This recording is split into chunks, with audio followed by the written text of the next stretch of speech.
As I said the other day, I can't call you. We live. So can't call you a young man anymore. So we officially, while we go live, we want to say happy birthday to Mr. Fervor, long-standing Block Club president over on Menard. Helped him usher in that garden, served in World War II. Block Club president for 30 plus years. That's 95. Right. 95 years long. A Young 95, for sure. And don't forget, also was the first beat facilitator for CAPS and still the beat facilitator. First beat facilitator for CAPS and still beat facilitating, man. Doing work, for real, because this work is nonstop. So, like we do every week, 6 to 8, we come to y'all on these Sundays. I look forward to this because we get a chance to talk to community the way we want to talk to y'all. You know, West Side people talking West Side things, and we got a lot of things going on. But as usual, you can follow us on the Facebook, the YouTube. We got the Zoom link if you need to tune in on there. So wherever you feel most comfortable at, look, you can see us. If you don't see us, that's because you ain't trying. Now, obviously, I'm DeAndre Rudis, that's Steve Robinson, and we are Northwest Austin Council. And we want to thank you all for allowing us to welcome you to Northwest Austin Council. So, you know, to go ahead and kick it off, as usual, Steve, what's going on, man? How you feeling? Oh, man, I'm feeling very disappointed. Very disappointed. Came right in with it, huh? What happened? Man, it's just been a hellified situation Friday morning. I must have had over 15 plus calls on Friday just reaching out to find out what's going on. But as you may know and others may know, situation jumped off on Mason this Friday. It was a shootout amongst individuals, and 2 people were injured and 1 was killed. Law enforcement approached the scene at approximately 30 seconds while the incident was going on, and I guess several car chases took place, and I think a few people were brought in custody. Not 100%, but I think that's what's kind of known. But the problem is, it's Mason again. It's Mason again. Mm-hmm. It's Mason again. I mean, historically, I've known Mason since '91, pretty much. And trust me, since '91. Hold on one second. I'm gonna bring in P. Ray real quick. P. Ray, can you hear me, P. Ray? Yeah, this is Steve Robinson, Northwest Austin Council. We doing the show right here live. Welcome to Northwest Austin Council. We got P. Ray. P. Ray, what's up? What up? With, Yeah. We got one of the long-term Block Club presidents, Mr. Willie Ferber, on the line with you. And we were talking about the incident that unfolded on Friday on Mason. But I was about to give the history of Mason since 1990-91. From my direct recollection, there's been over 20 some odd shootings on the block since then, and approximately 10 to 12 people killed. Historically, it's been pretty much the same location, within the same homes, within the same vicinity. And this has been going on, as I said, over 30 years, with almost, half amount of years of a person every other year been killed on that block. So, we are calling everyone and speaking and reaching out to everyone as a call to action because, as we sit back idle and these situations unfold, how do we let this happen for 30 years? In particular, we want to talk about how do we activate our community around these instances. When things like this pop off, and they continue to pop off as they have, what's the steps do we need to take in order to get more community members involved? Because at this point, that's where we got to look towards. We keep thinking the police going to save us. Some people believe Joe Biden going to save us. And some people just try to pray it all away. And that ain't helping. So where we at, P. Ray? What you think?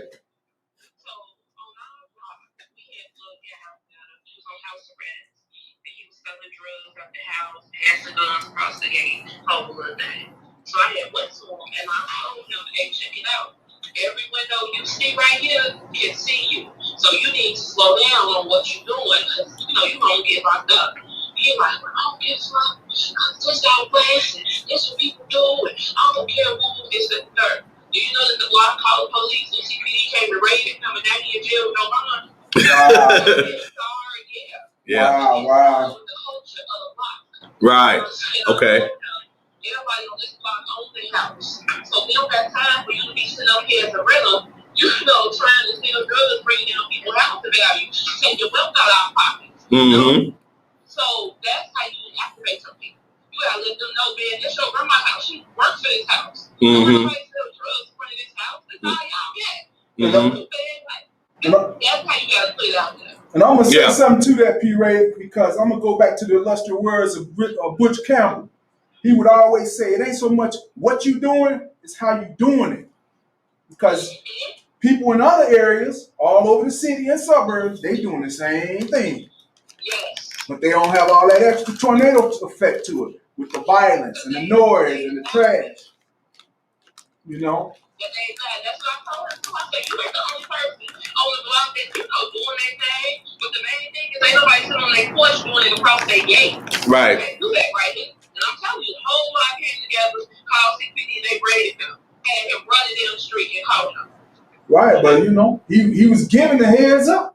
We ain't gonna even say the warning. It was the heads up. But I mean, I do get it. I start to think after 30 years, people start to get either numb to the situation, dumb to the situation, or scared to the situation. And maybe all three. Yeah, that's what I was going to say. I don't think it's scared. I'm past them. I don't think it's scared either. Okay. I really don't think it's scared. Right. Because the thing that you said that really caught my attention the most is culture, right? This has become a cultural thing where this man thought that, you say, this is the West Side, this is how they do it over here. You know what I'm saying? I'm driving down several blocks and I see it, so why I can't do it? You know what I'm saying? So I have to say it's the first. We become numb. When I say numb, it's almost to the fact that this is just normal.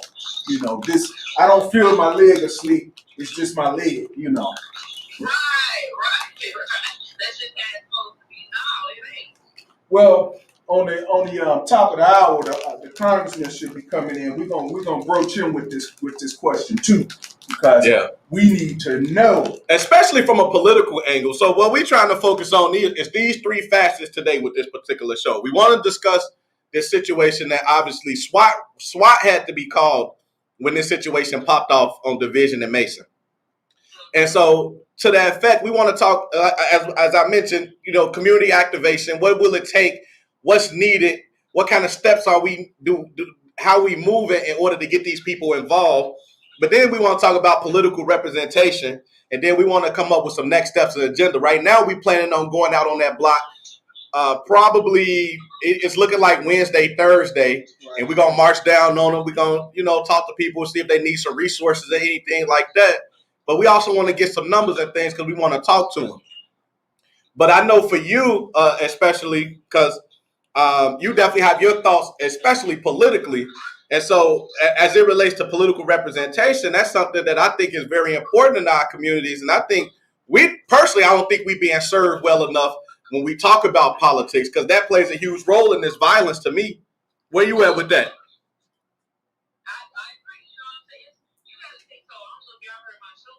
But my show says about CHA and how this black liberal class keep playing these games so that they don't spend the CHA money so they can make more black people leave. So in the hood right now, our main issue in Austin is when they tore down the project and project people to our hood. It ain't been right ever since. And that's a political move. So even like the congressman, if I could talk about the congressman on my show, if I could, I would say having he sit in Congress and allow CHA to sit on this federal housing money for all these years and all this chaos so passed. Mm-hmm. You see what I'm saying? Like, that's the political stuff. Like, they go get the federal money, he give it to the city, and then the city jag. You know what I'm saying? But he ain't saying nothing about the jag and the money because it's all part of the Cook County Democratic organization. Right. You can't speak out against the people that you're running with. Can't say, yeah. Steve and I talk about this often because a lot of young people are trending in a different direction as it relates to their politics. And, myself, I'm independent. And I know a few others around my age range that are independent now because we just looking at things like, man, hold on, man, this is a little, nothing's happening, for lack of better words. We don't feel like anything's happening. Yeah. Well, you know what's the odd thing about that is that I used to say that in many of my years. And when I first came to Chicago, I swear to you, Madison Street looked like that, and I thought that was the way it was supposed to look. And then 25 years after that, I'm like, ain't nothing happened. And then 30 years after that, ain't nothing happened. And 50 years after that, ain't nothing happened. But as a young person, I thought it was the way it was supposed to look. I didn't know it was a better looking place before I came here in '68, and it was burned out and vacant lots, but it's just odd. Like you said, we have more political clout democratically, man, than we ever had. But where is the unity and power? Yeah. I want to switch it over to the Zoom. Yeah. All of them, they get the bag straight from the DNC. That's a fact. So then Tony gets the bag, and then Tony cut the bag up how she wants the bag cut up. This is why they not supporting Lori, because Lori beat Tony, and Tony took a really foul. But I've been watching all of this go down, and now we have to figure out how we separate ourselves from the agenda of the DNC. Because the DNC agenda is not fulfilling Black Chicago. Yeah, it's definitely not a Black agenda. That's a fact. Let's go over. Let's bring some of the members of the Zoom into the conversation. Like, what's y'all thoughts? Where y'all at with it?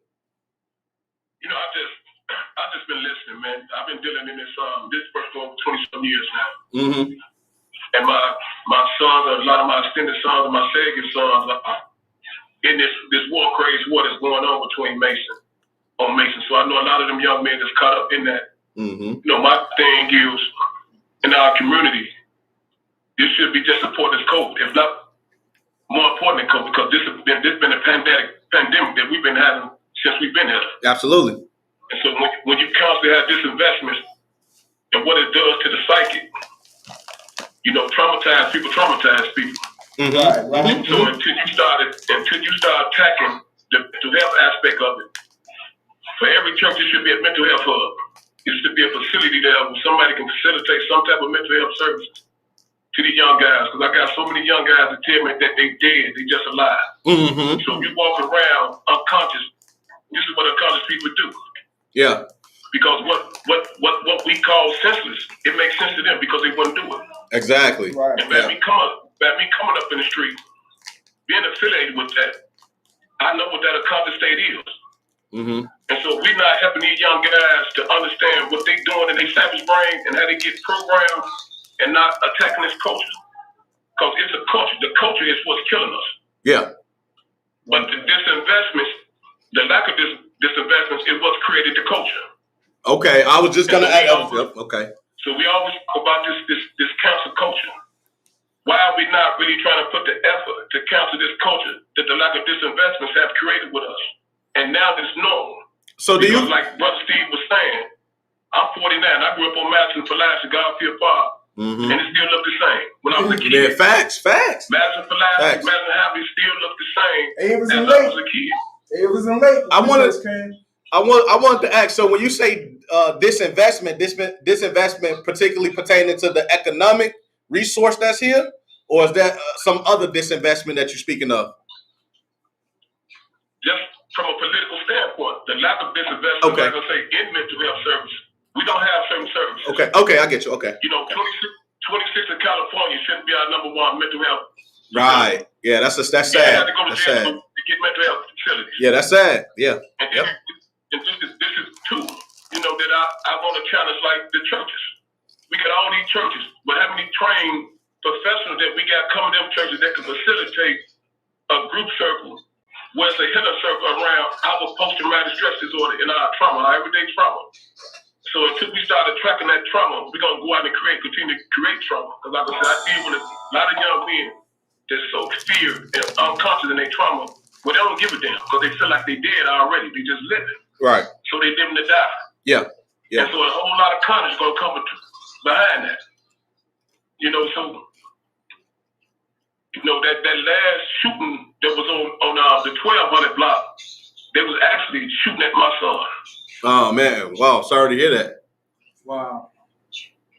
Wow. And so an innocent woman got killed in that process.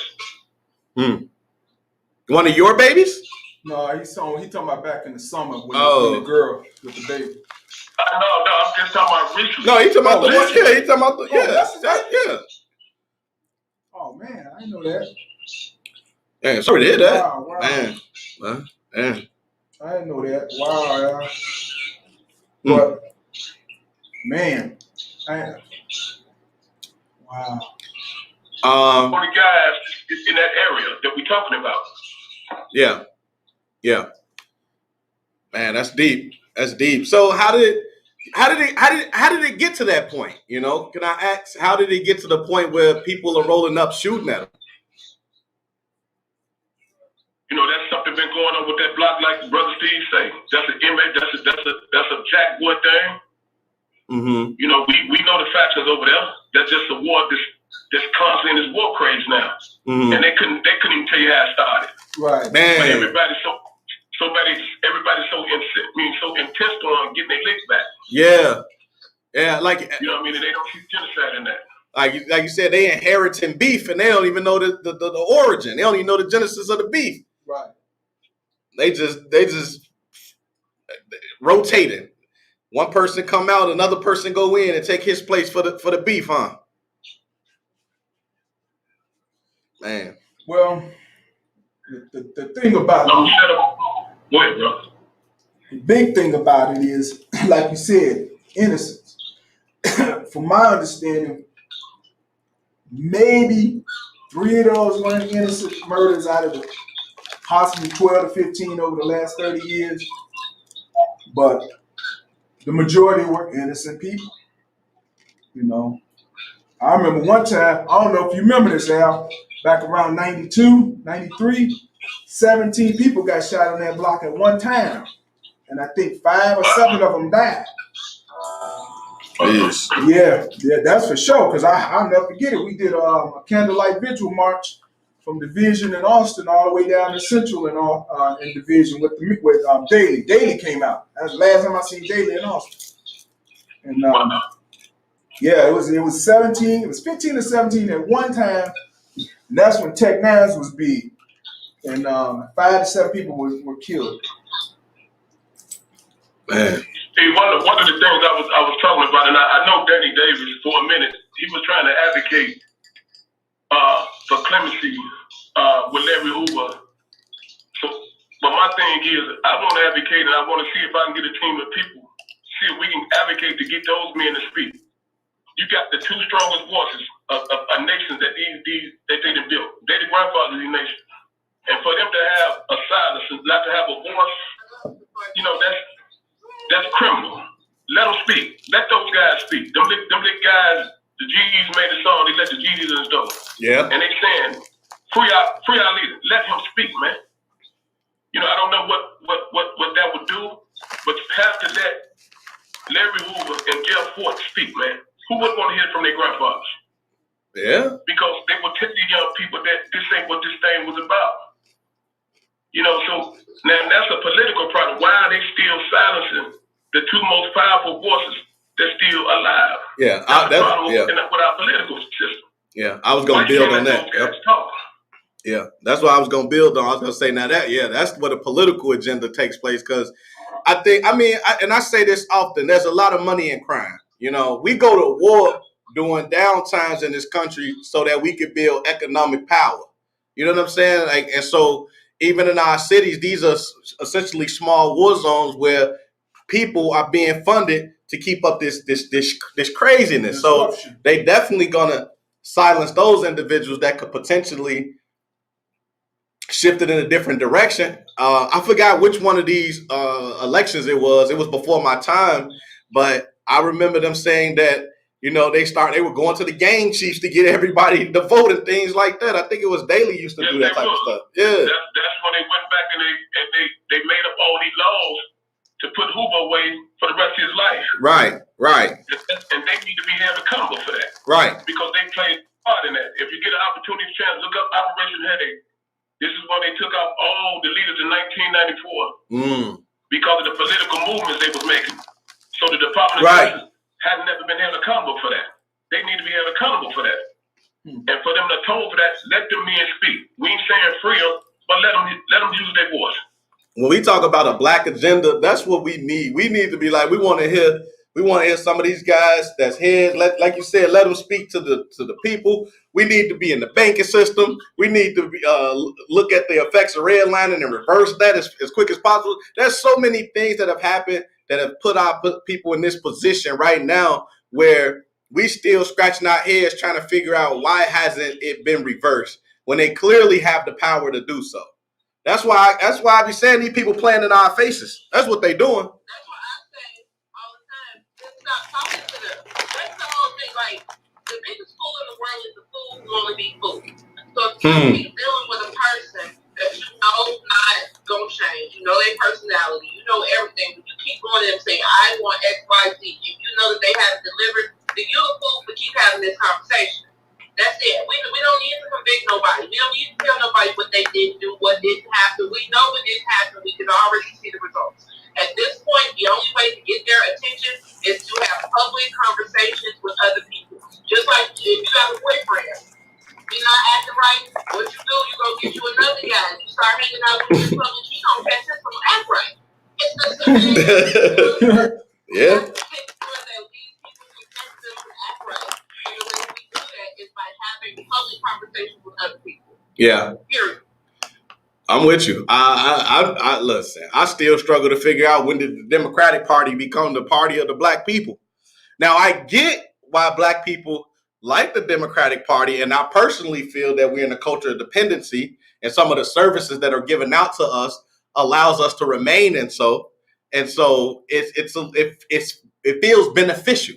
But when you look at it, you take a step back and you really look at it from a macro level, it's like we're not getting anything, and we haven't gotten anything. That, especially when these two brothers can say that these communities look the same way for the entirety of their lives. And I tell Steve and them all the time, man, I'm not going 25 years putting in this work, and I turn around and tell my baby, yeah, you know what? When I was your age, the West Side looked like this. You know what? It still looks like I don't want to do it. I can't do it. I don't want to do it. Well, I think the other part of it, my whole philosophy why it's taken so long, I used to say, man, when I was born, it was slavery was only 100 years, done. And I'm like, well, if something that took over 400 years to manifest into the rage and hate and criminalization that it was slavery, how can it be corrected in 100 years? It probably would take at least 400 to correct it. The issue is not slavery. So, because we was doing good. Slavery ended, we was on our square. We was doing good all the way up until 1888 when Rutherford B. Hayes removed the federal troops from the South. And then that's when state-sponsored terrorism called Jim Crow came to be.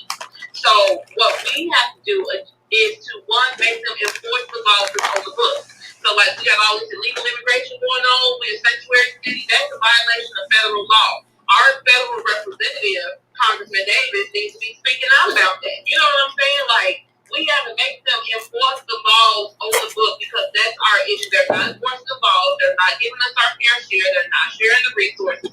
They're not doing anything for us. But yet we keep on running back to them saying, hey, love me. And they keep saying no. So who's the fool? Yeah. We are. Yeah. Exactly.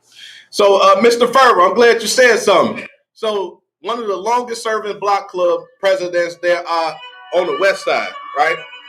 I want to know, how did you get Menard together? Because I remember stories you telling me you constantly walking up to some of them young guys, you unafraid, and you just, hey, man, you're going to have to move around from this. And you was doing this in your 80s. So tell us, how did you get the community to build around this the block of Menard? How did you as a block club leader do that? Well,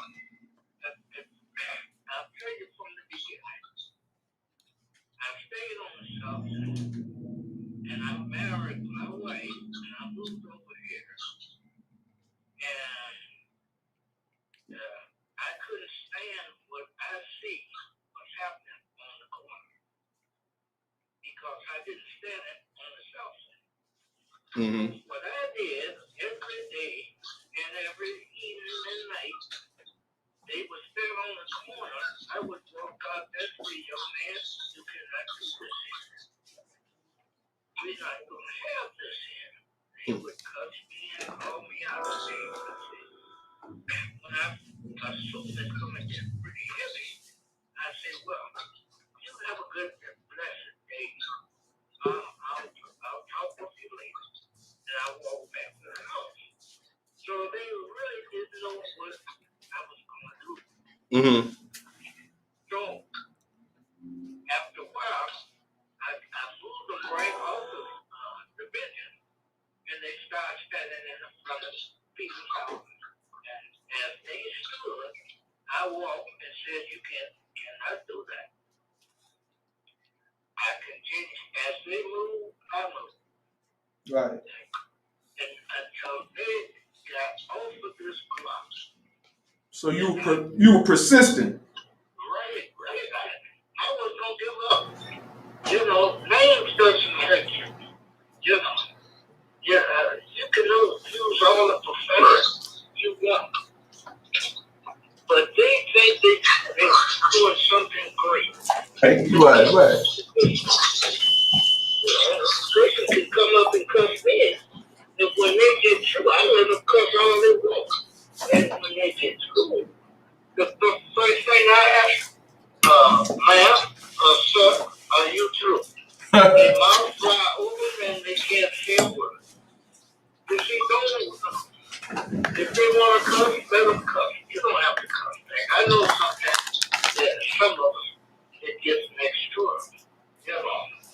But I'm still working on the love.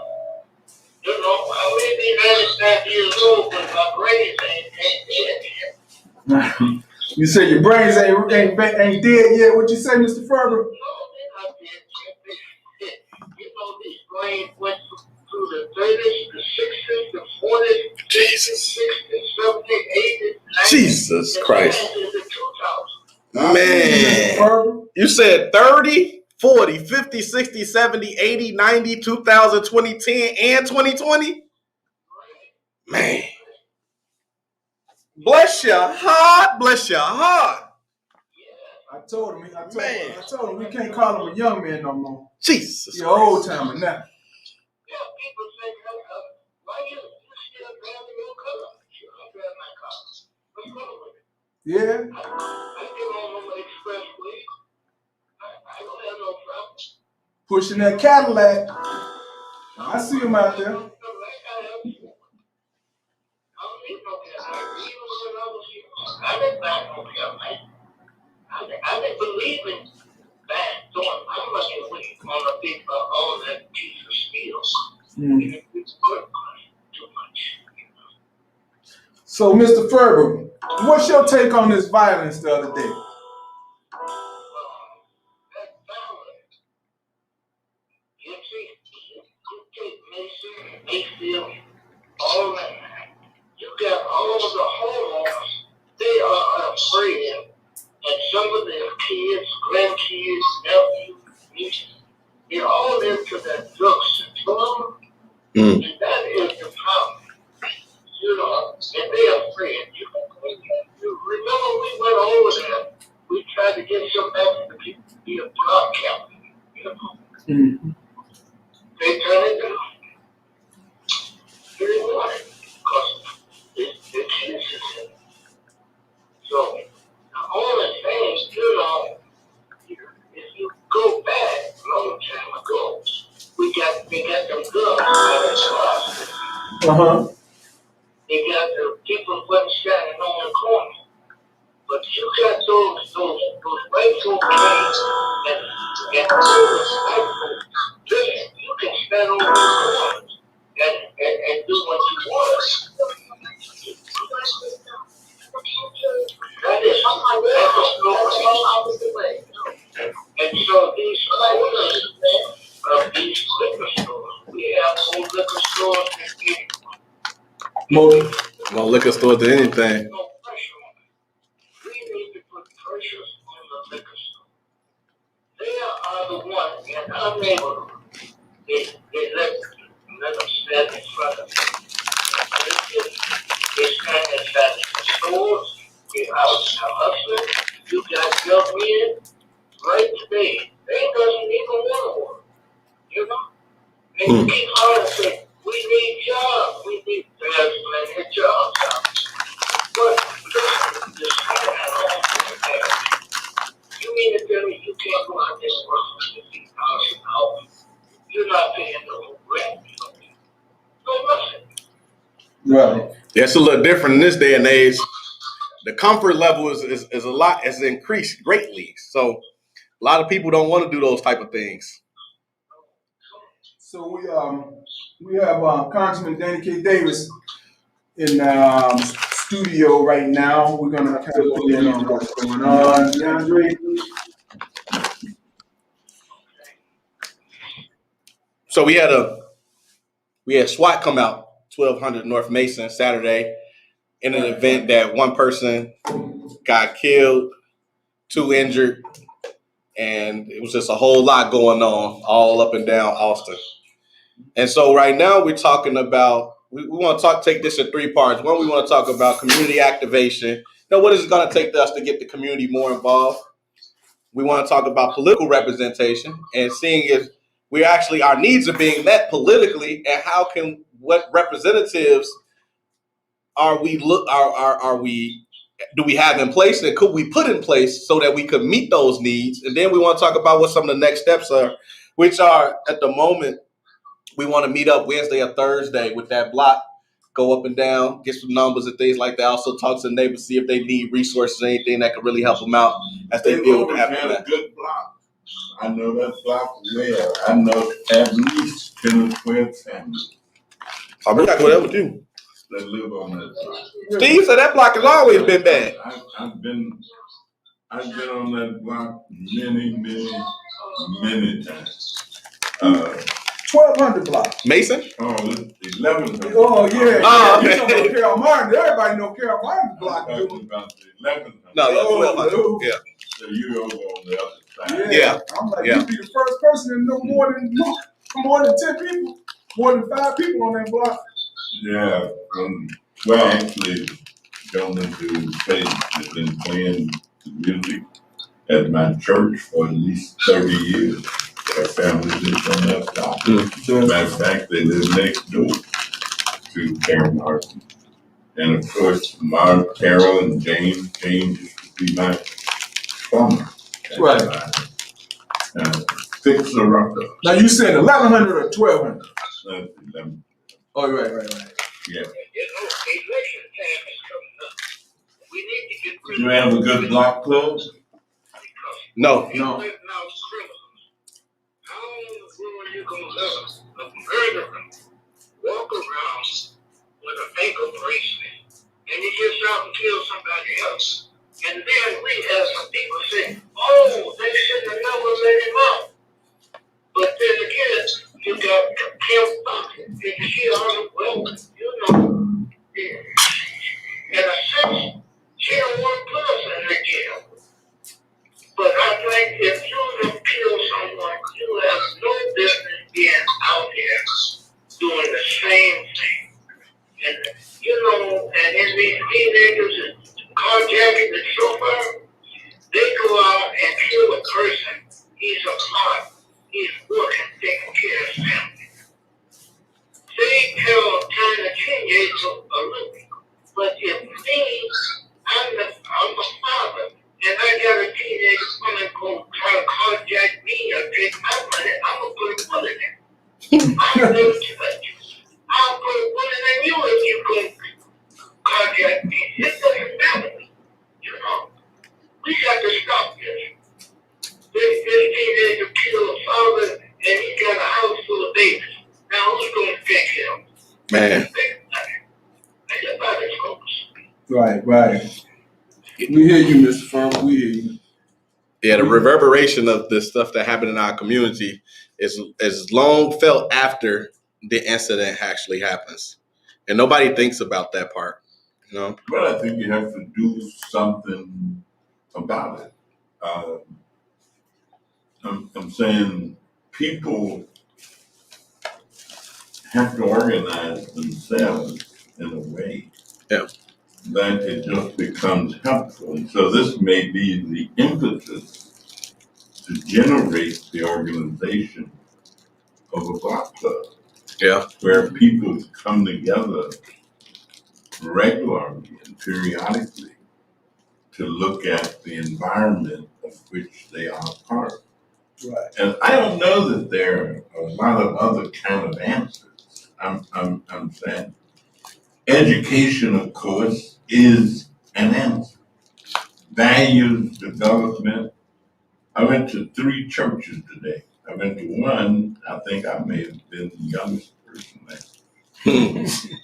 there. They say, you know how old I am.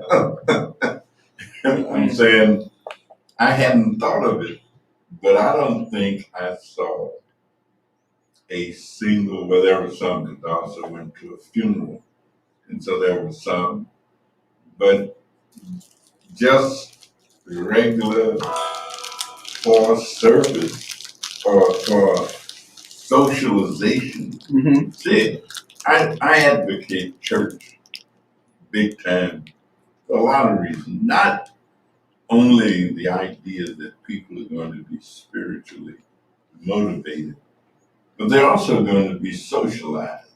Mm-hmm. They're going to learn the value of socialization, of coming together, Right. of being part of a group, part of a unit. And so I advocate church. I ain't trying to get nobody to be religious, whatever that is, for them.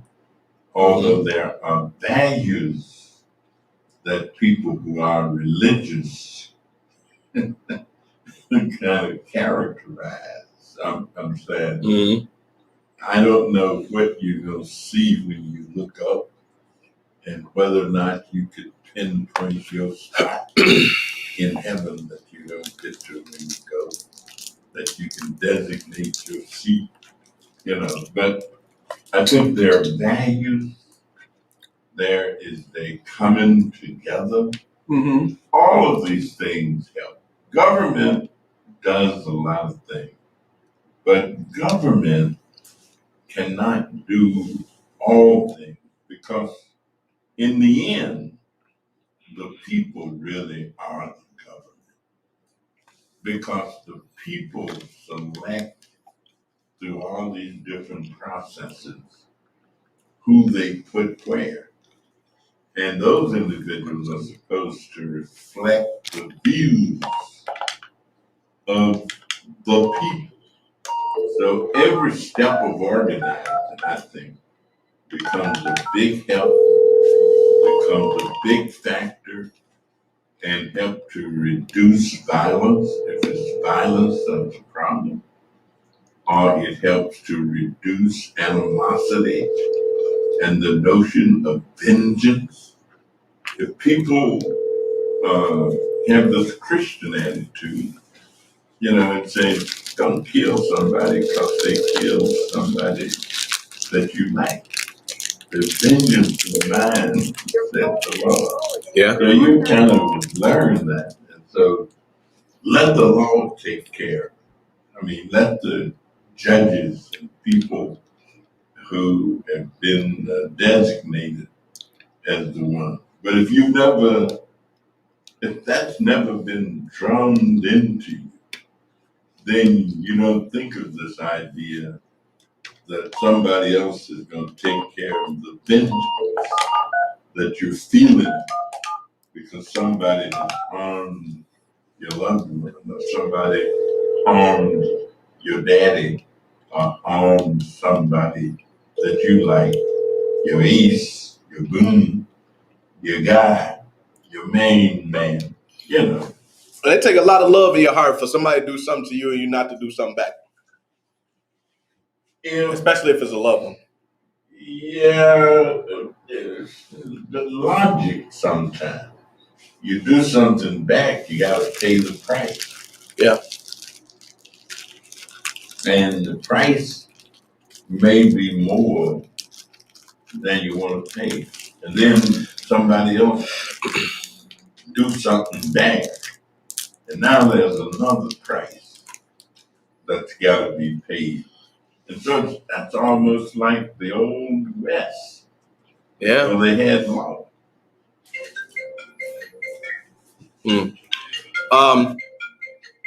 So I want to go back to our Zoom so I can get you guys in this conversation.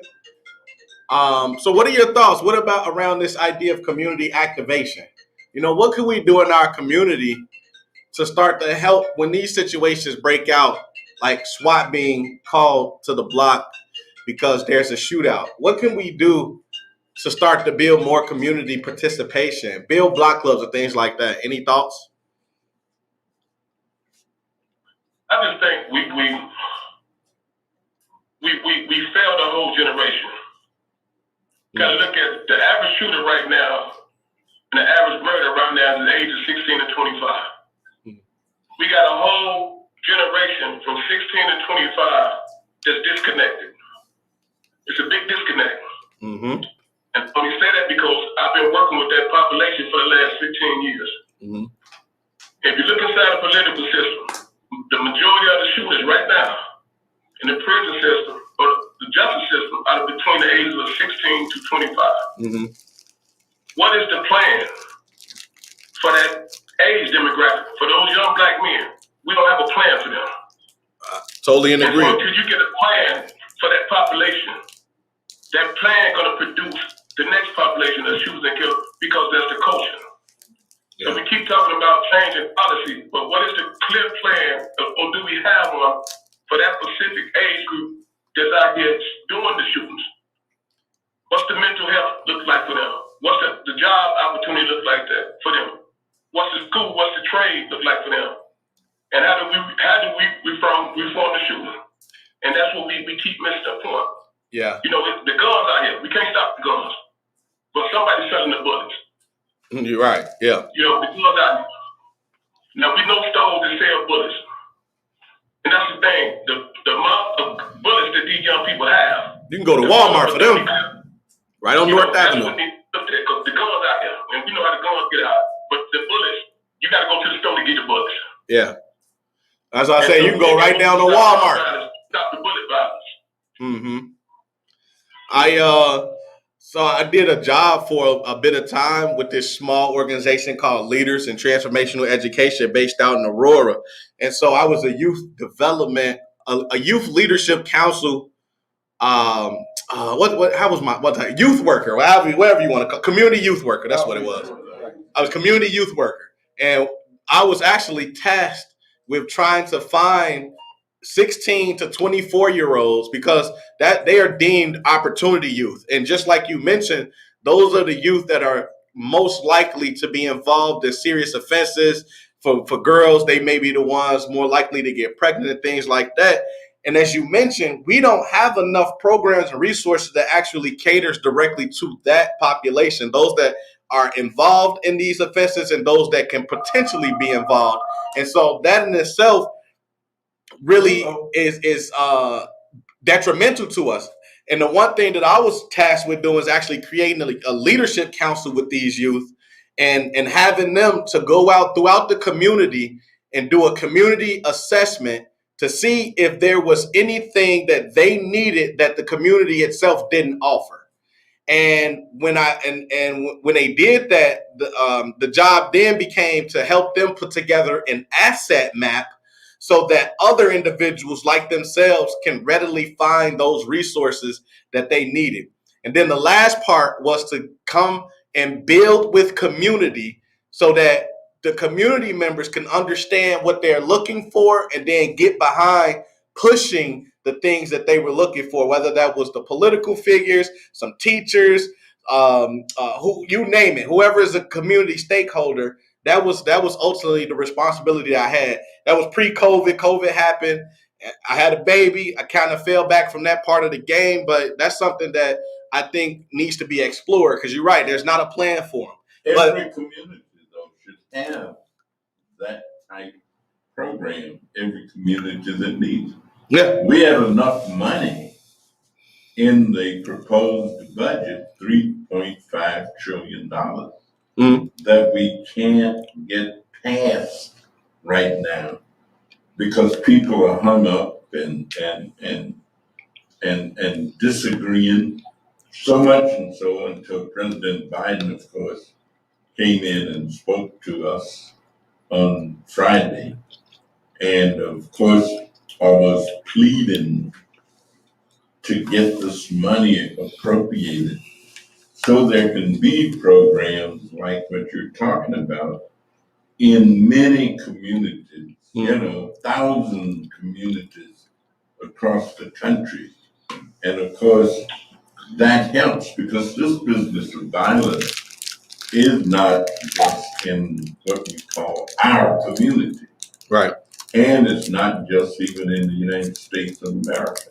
Right. I mean, in some of the other countries, the gangsters and people are taking over the prisons and everything. I mean, I'm just reading headlines in the paper yesterday. So people have to do as much as can be done to really stop it and let other elements know. Yeah, there are jobs. Right now, there are plenty of jobs in America. And if we pass the infrastructure bill and the 3.5 that we're talking about trillion, there are going to be even more jobs, eons of jobs. But a lot of individuals, of course, won't be able to get those jobs because they won't have skills, training, preparation. So better than that, though, is that this money would have moved us into the path of early childhood education for every child just about in America. Just imagine if you can get all of these little kids, 3 and 4 years old, going to school, being taught, and then having good stuff leading all the way up to when they get 16, 17, and 18. You got a different set of individuals. You got a different group of people. Early childhood education for children so that every child gets the opportunity to experience that kind of, you feel good when you know stuff, when you can do stuff, when you got something that turns you on, when you like it.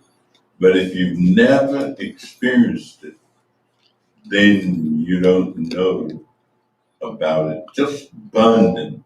My dad and I bonded playing checkers when I was a teenager. Mm-hmm. He liked to play checkers. And then he taught me how to play.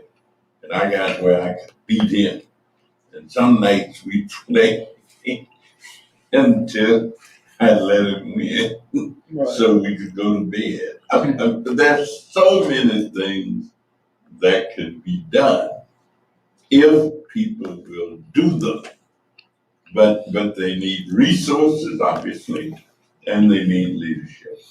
Well, let me just kind of go back a little bit. You said that there will be plenty of jobs, right, Congressman? That's right. So are these long-term jobs, or these living wage jobs, or? We're talking about 2 million jobs to be created if we pass those 2 bills. And many of them, obviously, will be union jobs.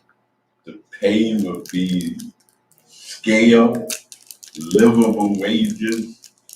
I mean, right now is a potential possibility, but we've got to get it done now.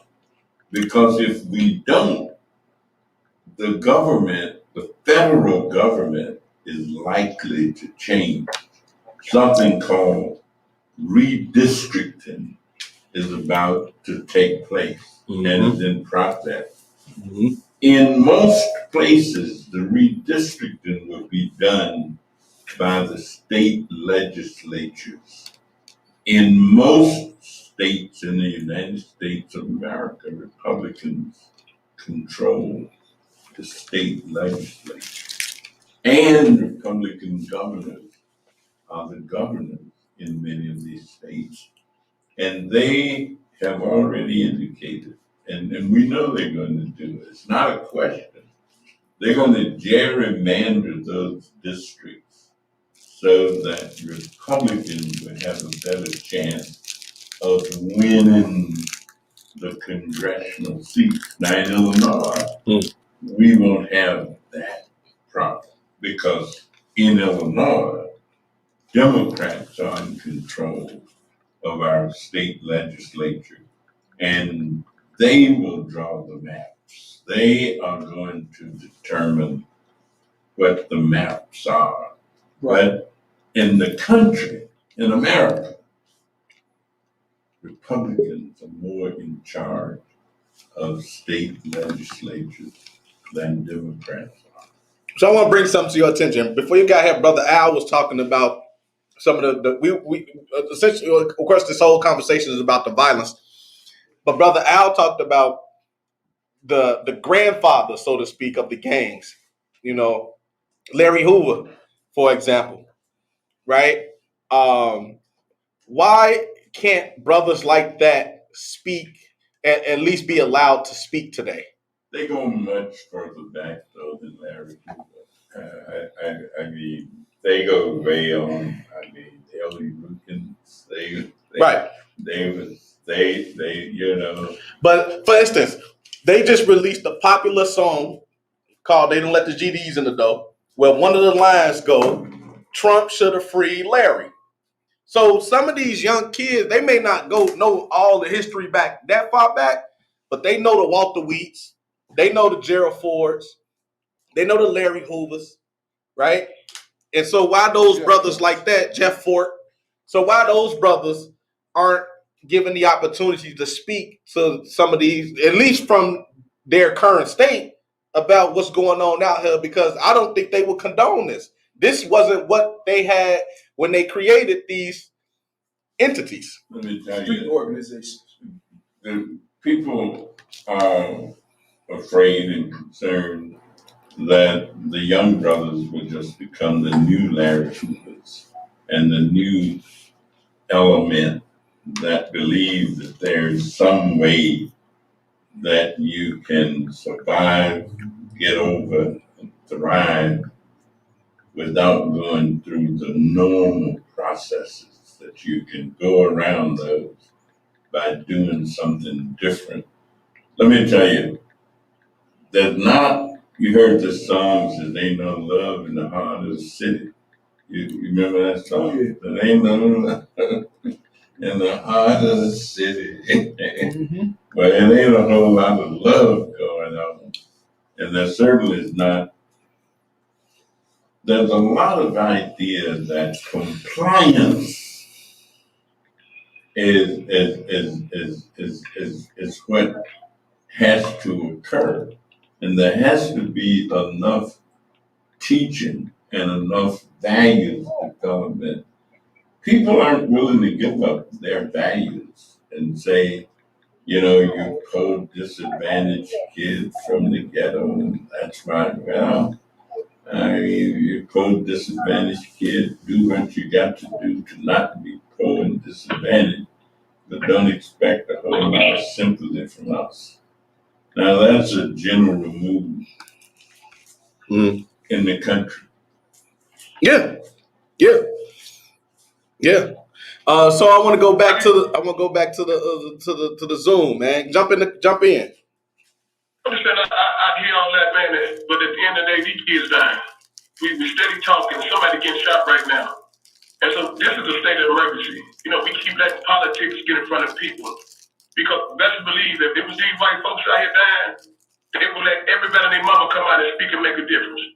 So I don't know what we have to do to change that policy to let those grandfathers speak out to these young guys because they're not listening to nobody, and that's where the disconnect is. We still not listening to our kids. They crying out every day. They made songs. They crying. We're not listening to them. So we can talk about values on here until we understand their pain and they disconnect and try to get somebody who can speak to something that created something that they misguided on right now. You know, because like I said, when I go back and I teach the young people, I teach them about the principles of all those nations. How do you destroy a nation of men? You make them forget who they are. We don't know who we are because they took those leaders away. And so that will continue to perpetrate this mess. That's why you got 1,000 different factions. All those little guys is killing themselves over there between the big meetings, all before corner hustles, but they 10 different types of corner hustles. Because all the leadership is gone. And we're not listening to them, man. And they tell me all the day, we don't honor nothing because the old folks ain't listening to us. But we're going to say they wayward. But they're crying out and we're not giving them what they need. First of all, we got to say, okay, we tell them to put the guns down. But what's the incentive to put the gun down? Why does it make sense to put down the gun just to put them down? What's the incentive? You know, and I'm only speaking because I lived this game life for 20 years. It's like an addiction. You have to have a 12-step program. You got to trade a habit in for a habit. And that's what we're not doing. You know, you got to treat this as an addiction because it's an addiction. And so them just my opinions on that, you know, and that's why I bet that we don't have no time to keep saying, hey, this here, we have to do, this is a state of emergency. We have to build this just like we enforcing these shots to get these COVID shots. We have to force this here. And I'm passionate about that because I done lost 15 young men in the last 2 years. My son had been shot 2 different times. He just shot at the other day. So my patience is real low with this here right now. Let me ask you this, Brother Al. Al, is there any way that we can start a conversation with some of these young folks? I got a couple young men that we can start a conversation with, but like I say, it have to be. I work directly with some of them, but like I say, it have to be a syndicate. They have to feel a reason and we have a conversation with you because they're not coming to the table if we're not giving them nothing. That's just what it is. They're gonna come to the table if we're not offering nothing. But advice, it don't work like that. I'm not thinking advice. Tamika just put something in the chat that's similar to where I think I'm going, which is how can we just start to acknowledge each other? Yeah, but not to cut you off, Barry, but what Brother Al is saying is they not talking just to be talking though. So if you're saying let's start a conversation with them, they ain't coming to no table just to be hearing you talk. So he's saying you're gonna have to offer them something. Frankly, I'm not interested in talking just to be talking. Yeah. I don't think anybody's interested in talking. They got to have an incentive to come to the table. Right. Until we create an incentive where they want to come to a table. And so you have to get these young guys a stipend to even want to come and sit down. That sounds like the solution is money.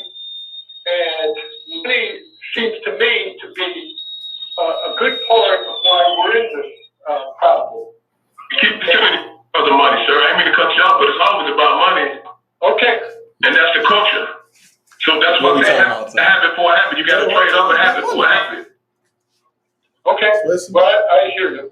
I hear you, sir, and I respect that. But I'm just saying, for me working directly with them and me being part of the nation, I have an inside, I understand it really works. That's all. Hey, Brother Al, let me ask you this question. You saying that the grandfathers need to speak out. Now I'm gonna bring up a situation. When Willie Lloyd got back on the streets back in the early 2000s, what have you, we thought he was gonna be speaking out. But when he got ready to speak out, they put a bullet in him, and he shut up. But see, Willie Lloyd was still crooked, brother. Right. You see what I'm saying? Willie Lloyd was still double jobbing. He was still doing things he ain't supposed to be doing in the street. And I say that because my cousin, Prince Dank, is Willie Lloyd's prince. Okay. My first cousin is the prince that I know. He started that with Willie. And Willie was still doing things that Willie shouldn't have been doing. Right. You can still play on both sides of the fence. And it don't work like that. I found it great. I totally believe that because I remember around 2000, 2003, Willie Lloyd had a closed door sit down with Miss Leola Spann from Northwest Austin Council over at Justin Church right there on Austin and Potomac. And she didn't even tell the board until a month or so later that she sat down and she said that Willie Lloyd told her, Miss Spann, I ain't got nothing to do with all this crime and stuff that's going on out here. These young boys, they're going on their own. I ain't got nothing to do with it. I'm just putting it out there. And I thought that was strange for him to have a closed door session to say that. You know, like I said, I just know because they're family. You know, all my brothers, he's a 5-star lead, the unknown vice lord, my cousin, Prince James. He's the prince of the unknowns. Right. And I know he had another secret agenda on top of that agenda. Right. You know, and that's all I'm saying. He wasn't righteous in that movement. You see what I'm saying? Because a lot of brothers were still stored and was paying street taxes. Right. In that. So that's where that come from. You know what I'm saying? You know, I grew up with the guys that rebelled against Willie on that. And I'm only speaking from experience. And what I know, I'm not going to be just talking something I don't know. I know this person.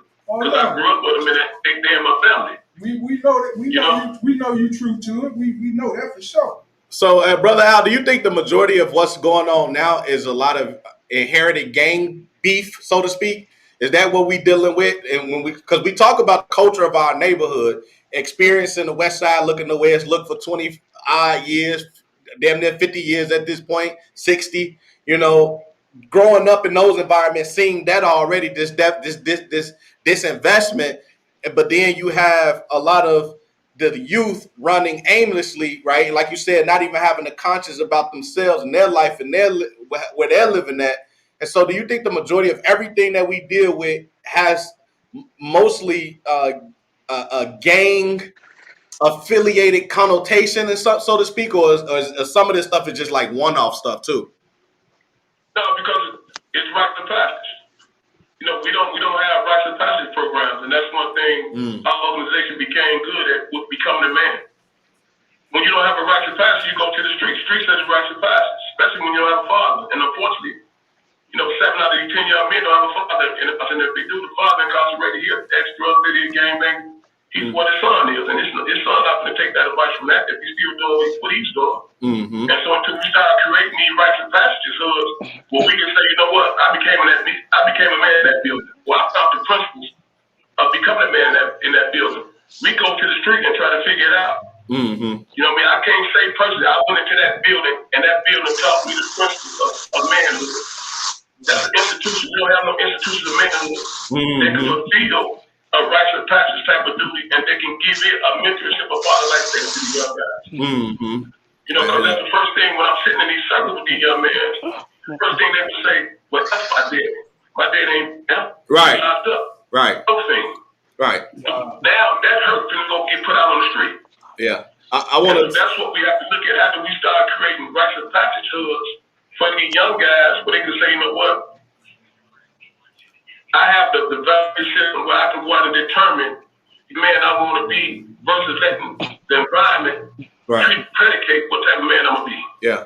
Right. Yeah, I want to tie that into Steve a couple shows ago talked about Father Larry and how Father Larry was telling him that the men that he deal with are telling him the same thing. And I was even telling him from my standpoint, having a stepfather that I grew up with that took care of my other brothers and everything like that, you know, all love to him. But as I was growing up, I didn't get good advice. I didn't get how to be a man from him. Right. So I was searching for that. And in some respects, still search for mentors that are men, strong men that could teach me how to be a leader. Teach me, you know, guide me in certain respects. You know what I'm saying? Teach me how to love, what it means to be a man and love and things like that, you know. And so if I'm dealing with it in a position where I'm not even out there like that, I can imagine how they deal with it. And obviously we see how they cope with it. You know what I'm saying? So I feel you on that, brother. You're not wrong in that, man. Definitely a rites of passage, teaching men how to be men is definitely something that we need to aspire to be getting into for sure. he even went as far as to say that that's Father Larry that is over at St. Agatha's over there with Derek Brown over in Lawndale area. He even went so far to say that people, even as they reach into their adulthood, they still look for that father figure in their bosses and their supervisors and their managers. They look for that father figure in those individuals, and they could be in their 30s and 40s still seeking that. You know, you never stop becoming a man. It's a forever journey. You know, you constantly evolve and becoming that. And so a mentor need a mentor. Yeah, and that's how we lost the village. Yeah. When we lost our elders, the village took our elders. You know, our elders, I'm 49, so I'm the bastard child of the Black Panther Party. We all know what happened to the Black Panther Party. So my generation became the crack generation. Now this generation up under me is the people generation. And the fathers are still absent. And so that's a void that we really need to start really looking at and saying, hey, let's see if we can attack that from there. Really go out here and say, let's come up with a fatherhood plan. Where we can start working at every communication or through it, whatever church. Let's bring them in. Let's invite them in. Let's bring the young people in. Let's feed them, let's put games in, put them in a circle, and let's discuss manhood and fatherhood. But we gotta apologize to the young because we did that. Yeah. You know, that's the first thing I do to every young man I meet. I tell them I'm sorry. Because a man in my generation, we dropped the ball.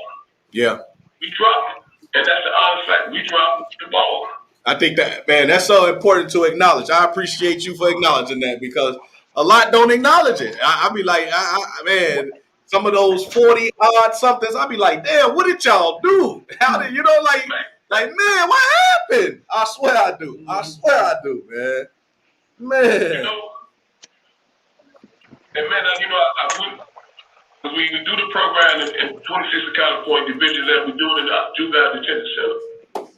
I tell these young guys this happened. That man, as a man amongst young men, I'm sorry. We didn't do our job. Man, do you know them young guys that hurt? They start to show emotions in that penitentiary, and you can't show emotions in there. Right. But you can see it in their face, like, man, Jack, this is why we're in here. You know, ain't no man. One of the young guys, he told me, he said, ain't no man ever told me I'm sorry. That's how the healer. That's where the healer started to begin at. You know, you have to be accountable for that. And as men, if we just get together and say, hey, let's have public this down there, we fail, man. Yeah. Give me a tone. That's a tone. Yeah. So I want to bring Mosaic Monk into the conversation. You've been listening for some time, brother. So what you got anything to add? Can you hear me? Yeah, you a little low, brother. You got to cut the sound up on your end. Can you hear me? Are you still low? Hold on. All right, can you hear me? You're low. Can you hear me? It's still low? While Mosaic Monk's getting his mic together, I just started thinking back. Is it still low? Yeah, a little low there. Yeah, you still low, brother.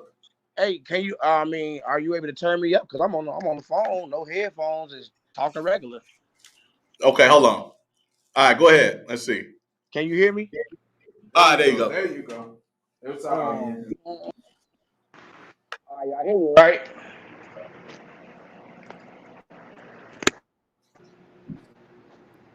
Y'all hear me? Yes, Yeah, we got you. Oh, okay, all right, cool. Yeah. So you guys were good conversation. What up, everybody? So I know you guys were speaking about the gang problem and the violence in the neighborhood, and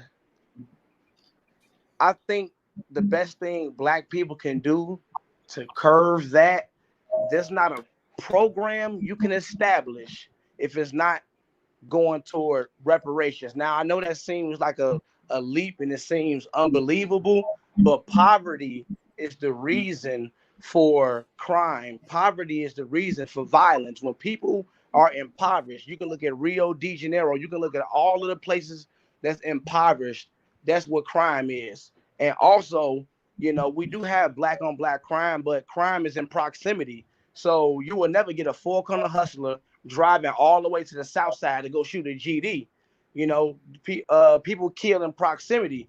So, and America as a whole is fatherless. You know, a lot of people don't got fathers, and all different type of races don't have fathers as well. So I do agree that we need to have, you know, I guess a training program could be something, but I don't think we need leaders, you know, because I don't think white people, see, they don't got leaders, you know, they don't have, you know, leaders. I think we had that, and I think that worked for the 60s, that whole movement. I think that worked, but as far as getting the gangs to not, you know, put guns down and not be violent, that's you trying to fight a construct. You feel me? That's a construct that's been ingrained before all of us was born. Al Capone was white with a suit shooting people. You know what I'm saying? All of these guys. So Chicago was just gang, just tainted, you know, for and corrupted. You know what I'm saying? I think this is more of a system thing than, you know, a gang thing. And another thing, you're definitely not going to be able to talk to gang members. That's impossible. That's impossible. You asking for the impossible. You just seen we was in war for 20 years with Afghanistan, and we done killed some of their people. They gonna say death to America to the end. If somebody killed somebody family member or friend, there will always be beef. And as long as we have the current hip hop music and the radio stations playing the music, playing the ratchet music that the women's do, and the gang type music, this is the culture. You feel me? This won't change until another 50 years when the youth is totally different from how we is. You know, the new 30-year-olds that's gonna come in the next 20 or 30 years. But I definitely think this gang thing I think it'll die down with the time of technology.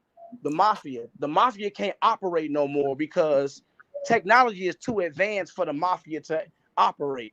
You know, so I think the advancement of technology is going to wing down the violence of gangs, and until we change the radio stations and all of those things, you can have a fatherless program all you want.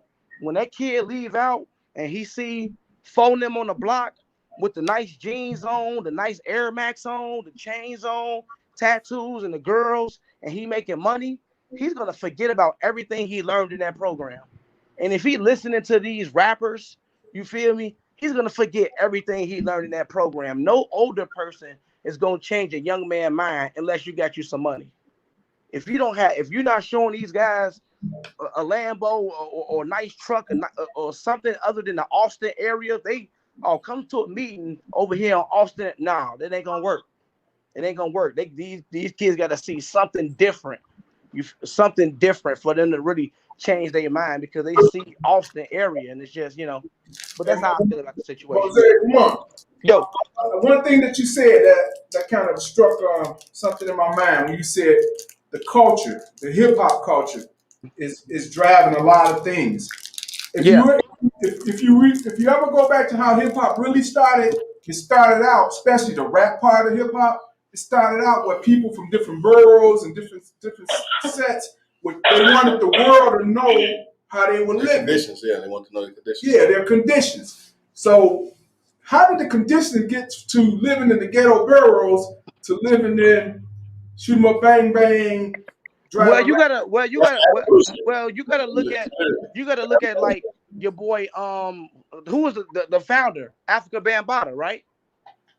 Africa Bambaataa. He's like one of the leaders. Cool Herc, and I don't know. Right. You know, now everybody know Africa Bambaataa is a pedophile. You know what I'm saying? He raped little boy. He was the heart of hip hop. You know what I'm saying? Everybody knew party rock, you know, that's what everybody was listening to. So hip hop has always been tainted with a little bit of evil. MC Hammer was a gangster. He just didn't rap gangster. He was a gangster. Somebody said something about him. He went up and he was finna kill him. Now you would say MC Hammer's a good guy, boom, boom, boom, boom, boom, but he was a gangster. It's in them. You feel me?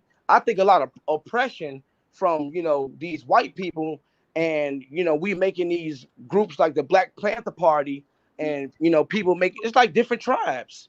You know, so I just think we just got different tribes and different ideas. Technology is moving forward, so we in the range of we using guns, we ain't using fists. You know what I'm saying? It's just a new day and age. It's just the growth of it. You know. Yeah. But let me ask you this: just like the story was changed or given the actual story in hip hop in the '70s and late '70s when it started, how come we can't change the narrative in hip hop now? Too much money. Too much money, and then it's a lot of people at those records who are don't have black people interests in mind. They don't care about promoting the this type of music or the type of images they put out. They don't care about promoting community development activities. They care about promoting money, girls, and violence because that's what's selling right now. And Yeah, that's I mean that's the main thing. So I mean that's just the I it's mean a money thing. Everywhere you turn, it's a money thing. It's money. What you got, Congressman? We ain't heard from you in a minute. Well, money obviously is at the root of many decisions that people make, but it's more than just money, I think. I think it's also a matter of who controls what. Mm-hmm. And this business of decision making and rule making is very much a part of what the ultimate becomes. Because if you don't have the influence, the power to negotiate your position Mm-hmm. or negotiate what is needed, you will keep doing what you do, but somebody else would keep having. For example, the question I think I asked somebody the other day as we were talking about the new Green Deal Mm-hmm. and changing our reliance for energy away from oil and gas Mm-hmm. to something else. Solar, And plant-based, hopefully. yeah, but when I asked the real question about African Americans, People been using corn. nobody on the panel could answer it. And that was simply, how do you make sure that African American businesses, Mm-hmm. that people in the communities where we're talking about making much of the use, Mm-hmm. how can you guarantee or make sure that some of the profits will go to Mm-hmm. black people? Just that. So I got to flip that back to you then, Congressman. You're probably one of the longest tenured congressmen there is. How come you have to ask that type of question? How come you can't go in, kick the door down, and say, I need this for my people? No, there are 218 votes that are needed to pass anything in the House of Representatives. Okay. And you know, the numbers 435. Mm-hmm. Yep. African Americans, as an example, obviously we've got far more numbers than we've ever had, Mm-hmm. but we don't have a majority of any numbers. We don't control Okay. people who represent low-income communities. Okay, yeah. People who represent disadvantaged people Mm-hmm. who are not in control. Okay, I hear that. I'm saying, I hear that. I hear you. You're talking. You're I hear part you. of the party, Yeah, I hear you. but you're part of the party. You're not the party. Right. I'm saying, and so decisions are negotiated. I'm saying we stayed around in Washington all last week, Mm-hmm. and we thought we were going to be voting on two bills. Mm-hmm. We didn't vote on either one Mm-hmm. because the votes weren't there to pass. Mm-hmm. And so this business of decision making, there's no one congressman or two congressmen You gotta have 218 Hmm. in the House. You gotta have 51 senators. Mm-hmm. Most of the time, on real heavyweight stuff, you gotta have 60. And of course, obviously, we don't have, that's why this business of voting, of doing politics. Yeah. You can't get to government unless you do politics. I mean, that's just as important. What do you consider doing as politics? the government.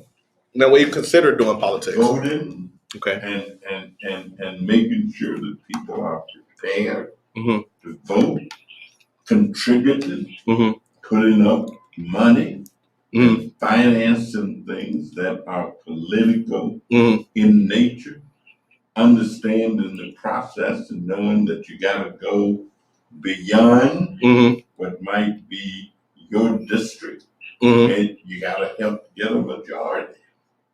You gotta help get get that. a majority. That's speaking People directly to like that. Every member of Congress from Chicago, of course, is ready to vote to do these money things we're talking about. Right. But Chicago members couldn't make that happen. Right. So the Even majority. Illinois members couldn't make that happen. Yeah. Mm. You gotta have a majority. You gotta have a majority. You must have a majority. So I want to swing that around to the Zoom. So tell me what's some things that get you voting for a person. Like what are some things that you feel a representative would need in order to get you to vote? And I'm asking that question because there's a real disconnect in our community between what we need and our politics. And I think largely most of what we need needs to come from our politics. But when voting day comes, especially if it's not a presidential election, those numbers are very minuscule. And sometimes for me, that low turnout shows people who are decision makers how much we actually care. So again, my question is, what gets you to vote, especially in like a local election? Let's focus it on that. Let's not focus it presidential, because we know there's a lot of money that gets spent to put those people in front of you. When it comes locally, what gets you to vote? For my people on the Zoom, talk to me.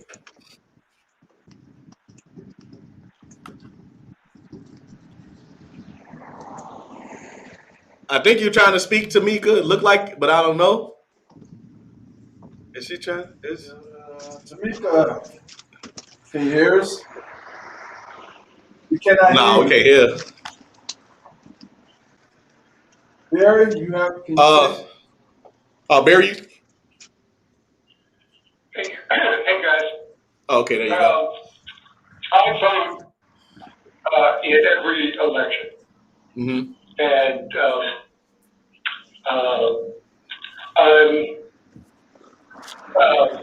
I would certainly vote for Danny Davis.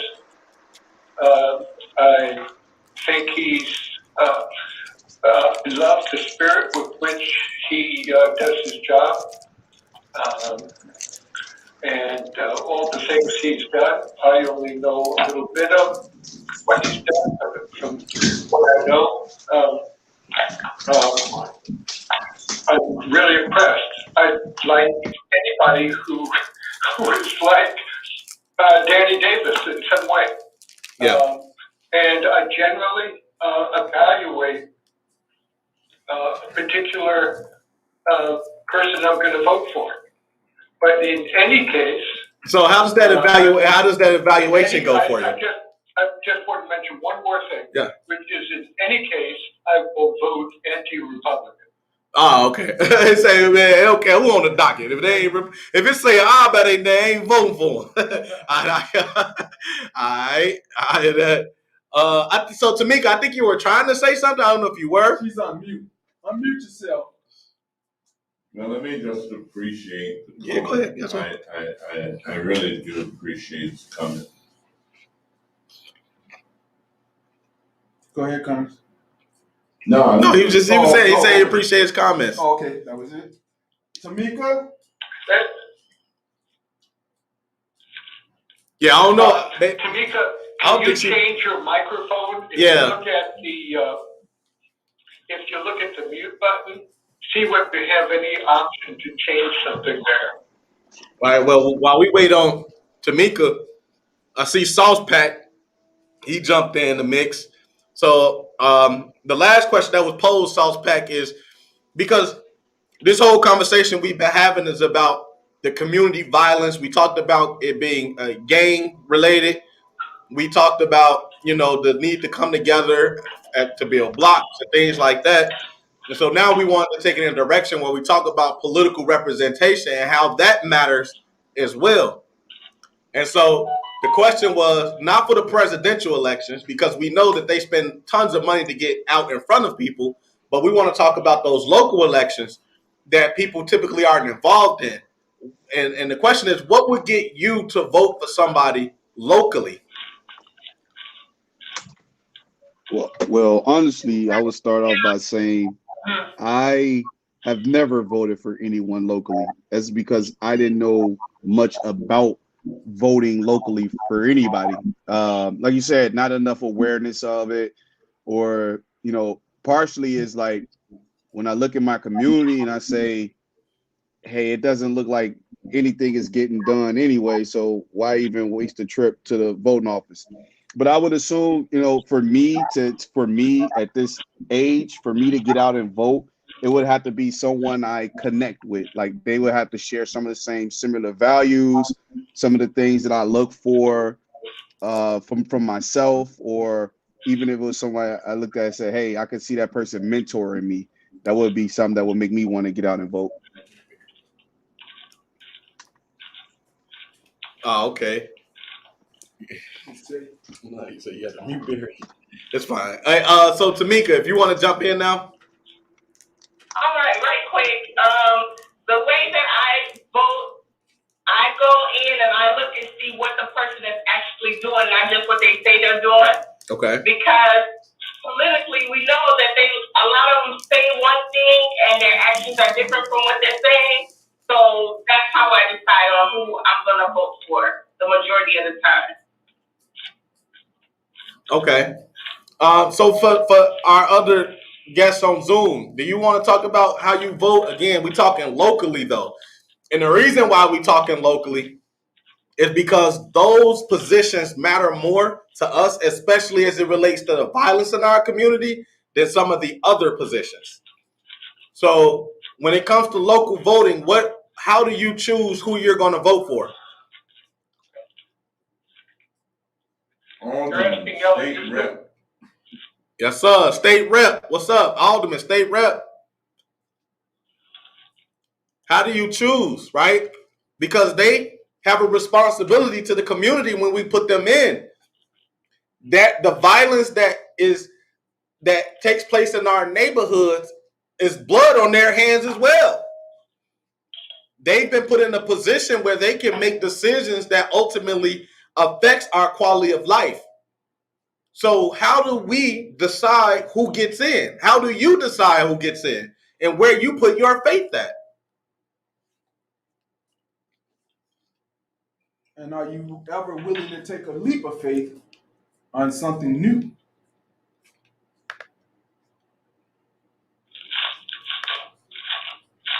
I guess that's a yes, Barry, from your from your I can hear you chewing.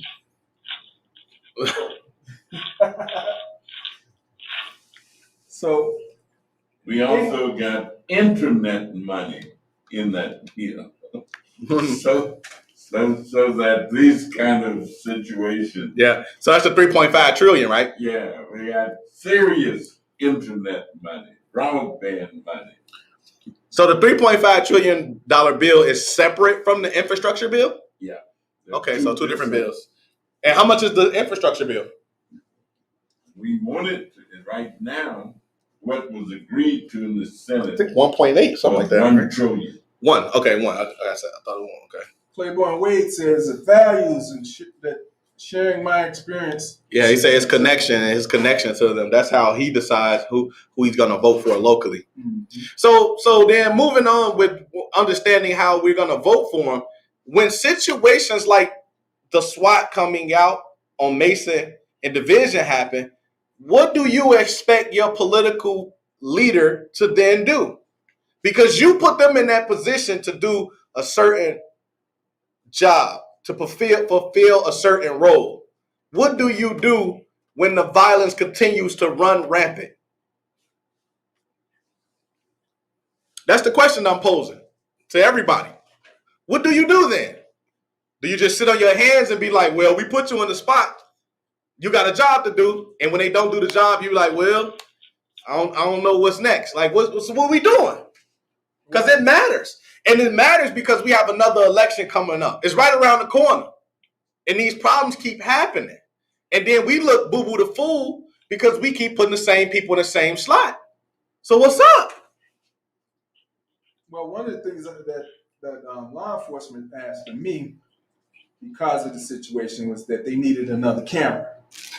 And they asked me to reach out to the alderman's office so that we can kind of get this expedited a little faster because they do know that the camera was in the workings or in the makings. But where it's at and what portion of the alderman's office is still being detained by, or if it ever was detained by the alderman's office, is the question. Yeah. I don't know. Those cameras, $250K. I don't know what they solving. What are they watching? Who's watching them? It's policing. Policing is what? Reactive. Yeah. But that's it's a waste of, I don't know. They cost how much? 250K. Or at least 150 to 250 or something like that. I could be wrong, slightly off, but it's up there. They cost a lot. Yeah. Then I've heard as little as 45, 35, 45. So I don't know which. And it's probably maybe the camera itself, but then the person watching it. Yeah, you got personnel behind it. So they probably look at it together. And that's because budgeting. Yeah. Where does the money come from? How do you raise the money to pay for whatever it is that you need and whatever it is that you're going to get? Mm-hmm. So it does require some knowledge in order to evaluate appropriately what is being done. I mean, I think the officers will say they feel like it's working, so they want it, you know? So that's obviously why we keep having it. But what is the effectivity rate? You know? Nobody knows. They don't share any of that stuff with us. We don't know. We don't even know what's the solve. What we do know is the solve rate in Illinois is very low, right? So even with all of this heightened awareness, all of these cameras, people are still shooting and getting away with it. Right under the cameras. Right. Sometimes right under the cameras. So what do they like it for? Because somebody gets a chance to sit down and not do anything or something? I don't know. I'm just posing the question. Is the effectiveness of law enforcement the big issue? Is I'm saying solving crimes that are committed. How's the police department doing? Was it 5%? Yeah, something like that. 3 to 5%. What they call clearance rate. Clearance rate. And they said that's pretty good. Well, a friend of mine, he's commander of detectives. He said, really, that's kind of like the clearance rate that's not even looked at as what they just cleared the previous year. Right. So it's a weird compound how it happens, but nevertheless, it's still a low rate. So patrol is preventive, right, in nature. I'm saying. It could be. It could be. Yeah. Well, I'm saying because it doesn't sound like solving. Right. Well, police work is just itself reactionary. Right. So it's very, and I'll give you a great example. Friend of mine called because they started seeing a gang of 3 young men post up on the block, testing the waters to see if they could sell drugs. So she called me to see if I could help her with some police assistance. And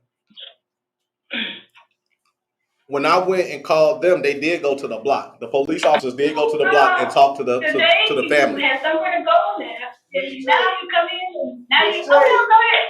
We can hear you, Miss J. Go ahead. You got things to do. Go ahead. This ain't how. So Go ahead. So they did come and they went on the block and they started talking to members of the block. But not 2 days after they did that block get shot up. And my friend called me initially because she saw it started with the 3 guys. Then it went to a group of 7 to 10 of them. Selling drugs, doing everything out in the open. Hadn't happened before that in God knows how long. Quiet block that she's on. And so we try to be proactive with people like myself, able with that connection to the police. Hey, we see this going on. You might want to look at this before something pop off. And then it still happened.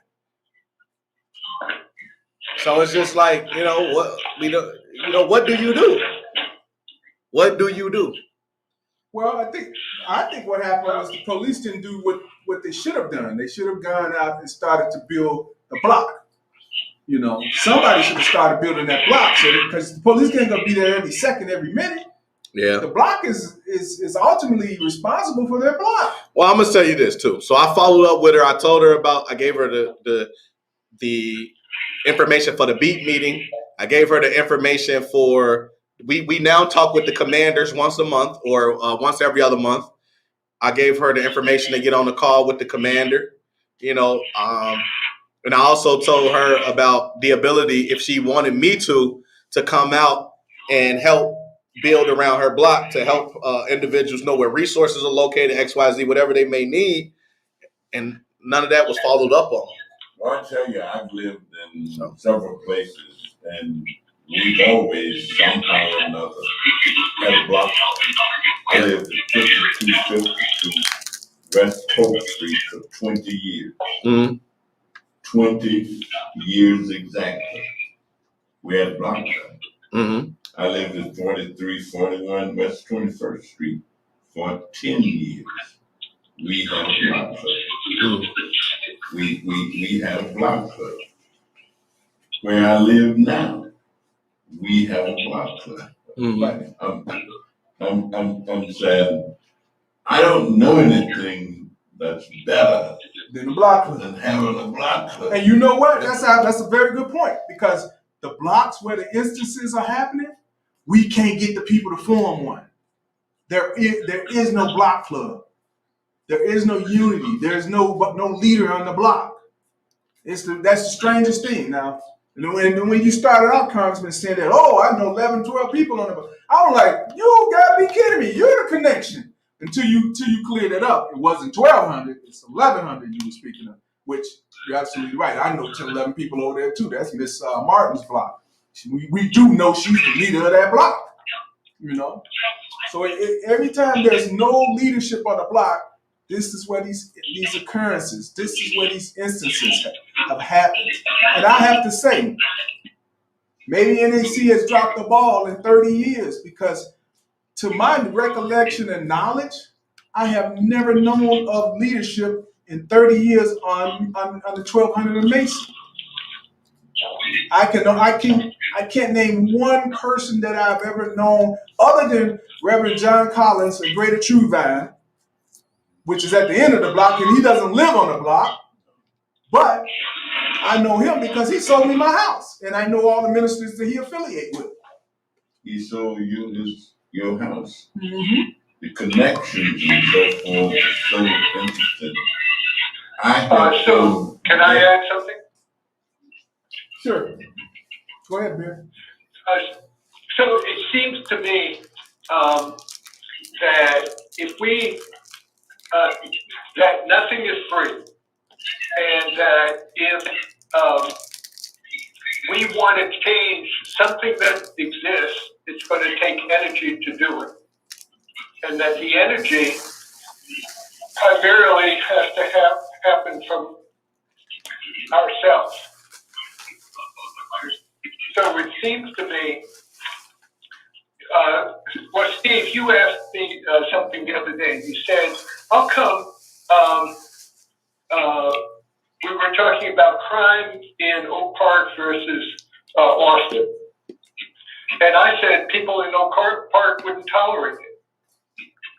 In other words, they would mobilize if something happened and keep at it until the problem was solved. That's my sense of what happens here. And so, I think it comes back to us. If we want politicians to do something, we need to be in conversation with them. And for me, That's somebody else. That's somebody needs to. Ella, we can hear you. No, is that Ella? You hear me? Yeah. Because I didn't know how to unmute, but That's okay. Probably been I think Barry had a good point, because most of the drug houses we know, how many people actually come out and speak up against them? And the number one reason is fear of retaliation. If I live on the block and see somebody doing drugs, I'll be afraid to walk up to them and say anything for fear they'll come back and shoot up my house. So how is the regular consumer to be protected against this? Nobody wants to die. Well, I'm gonna say this. Like Claiborne said, I got you. now affect you. Yeah. Now, as Claiborne, now that was Ella, but as Claiborne was saying, he said he remembered hearing that there was compensation for block club presidents and maybe for members too. But he said, where's that money going to come from? That's how you get blocks interested. And I said this a while ago, that we have to start. And I also want to give credit to, we were at a police town hall at the Kieran Center, and Alderman Mitz said publicly to a person from the mayor's office that individuals that are block club presidents, beat facilitators, and small organization leaders need to be compensated, because more often than not, these individuals are the ones doing the real work. Right. And I want to make sure that I give her credit for that, because there's not a lot of representation that may go as far as to talk about the need for those, because that's absolutely what we need. You want to get these people motivated? Put some money in their pocket. I think that'll quell all fear, because people are gonna be like, "Look, you messing with my bread now." But Ella is absolutely correct. People are afraid. People are scared to death, and trying to get people to speak up, stand up, and speak out.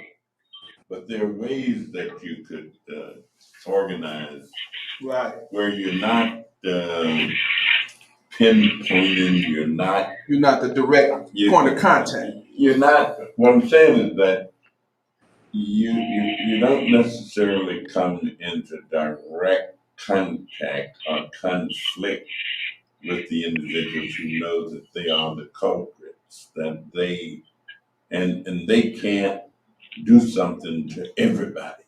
Right. If you watch these old Western movies where everybody in the town is scared of one guy, and here comes the guy who comes in and manages to get people to stand up, and once they stand up, then the bad guys are gone. Or at least that's the way.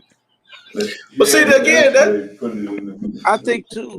And that's why I keep saying, well, so what about our political figures who are looked at as the leaders in these communities? Why aren't these the people that's going door to door telling people that you could speak out, that you could say something, that you could tell me, and I'll be the one that makes sure that, because this is what I was elected to do. They're going to be on the point. They scared of the drug dealers and stuff also. Ah, man. Well, look, put me in there. Put me in the game, coach. Put me in the game, coach, because we're going to figure something out. Ready to hit it. You think they're not scared of it? Man, put me in the game, coach. I walk around with my 45. Let's do it. Yeah, I think a lot of black people need to be more equipped to, like concealed carry. You know what I'm saying? There's no reason for a black person in Chicago not to have a concealed carry, but they scared. You ain't that scared. You ain't that scared. Like, if you ain't went and took that time out, and it's gotten cheaper since it first came out. Take that time out and got you a concealed carry. I think that'll alleviate a lot of fear, especially women. I think women, and older women, go take that concealed carry. You know what I'm saying? Get you a pink little 38. You'd be a little bit more, less fearful of these hooligans. Man, look, you put me in that position. I'm walking around with my big 45, and I'm gonna be playing Tupac. I ain't the killer, but don't push me. Ain't nobody gonna be playing with me, man. Listen, man, come on, y'all. That's our neighborhood. Yeah. What was the old movie called?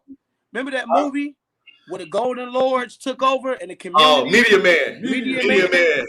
Robert Townsend. Media Man. Yeah, the Golden Lords took over, and I think Robert Townsend from Chicago, right? Robert Townsend from Chicago, graduated from Ulster High School. Yeah, and he showed us how to do it. We might not have no kryptonite or no powers, but you could definitely. I think too. What I wanted to make a point. You got to embarrass drug dealers. See, I like what you said, Steve. You can do this without indirect contact. You could kind of, third party. Right here on Madison and Central, they got a billboard, and they use the billboard to commemorate memory of fallen people who done lost their lives, or mixtapes for artists coming out. We need to put a billboard just of dudes from the backside of their pants below their butts saying, look at us, saying we all friends. Like I think imagery, we put some imagery out, or some graphic imagery out showing, the destruction of these gang members. I think they'll get it through images. But DeAndre, I agree with you also, though, that you gotta do something. I'm thinking of an instance where drug dealers were about to take over Reverend Upshire's church, Reverend W.L. Upshire. Mm-hmm. And every Saturday for several weeks, James Deans and James lived near there. James Deans, who is now passed away. Used to be the truant office. Upshire, myself, and a bunch of others. We marched out there every Saturday until we marched the drug dealers away. They confronted us a number of times. Reverend Upshire said, look, this is my church. I'm just not going to have you guys out here selling drugs in front of my church. That's right. Our church. That's right. And every Saturday at 4 o'clock for weeks, right, we would meet right there on Van Buren, and we marched, and eventually the drug dealing there stopped. Man, look, you got to respect it or check it, man. That's it. Respect it or check it. And that Mr. Fervor, yourself, Al, everybody talking about this consistent effort that needs to be had. Like, these things can be stopped with some organization and some consistency behind that organization. Yeah, and leadership. Absolutely. But it takes organization. And again, I mean, Congressman was alluding to it.